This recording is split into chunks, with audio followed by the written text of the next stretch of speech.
జీవించు హిందువుగా జీవించు అని ఇదివరకు నినాదాలు రాసేవాళ్ళు. అవి రాసినప్పుడు హిందువుగా ఉండడానికి గర్వించడం ఏంటి, ప్రత్యేకంగా గర్జించడం ఏంటి అనేటటువంటి అనుకునేవాళ్ళం చిన్నప్పుడు.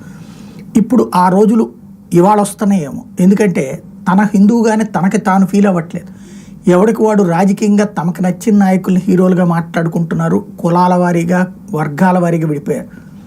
మిగతా మతస్థులు, మిగతా ధర్మాన్ని నమ్మేవాళ్ళు వాళ్ళ మత ఆధారంగా, ధర్మం ఆధారంగా ఒక్కటవుతుంటే హిందువులలో వస్తున్నటువంటి చీలికలు కుట్రదారులకి వేదికలు అవుతున్నాయి. చివరికి హిందువులు గణేష ఉత్సవం ఊరేగింపు మీదన దాడులు జరిగేటటువంటి స్థితిలో సమాజం ఫేస్ చేస్తుందంటే అర్థం చేసుకోవాలి. మధ్యప్రదేశ్లో ఏదైతే బీజేపీ ప్రభుత్వమే అధికారంలో ఉంది, అక్కడ దాడి చేశారు. రత్లాం ప్రాంతంలో గణేష విగ్రహం మీదన, ఊరేగింపు మీదన దాడి చేశారు.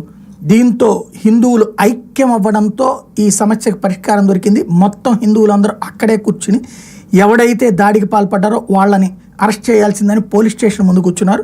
చివరికి పోలీసులు ఎఫ్ఐఆర్ కట్టి అన్నోన్ పర్సన్స్ అన్నటువంటి పేరుతో ఎఫ్ఐఆర్ కట్టారు.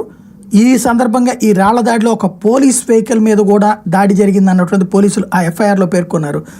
టోటల్గా చూసుకుంటే 3 అరెస్ట్ చేశారు. అంటే హిందువులు ఐక్యంగా ఉంటే ఇట్లాంటి వాటికి పరిష్కారం ఉంటుంది అనడానికి సాక్ష్యం.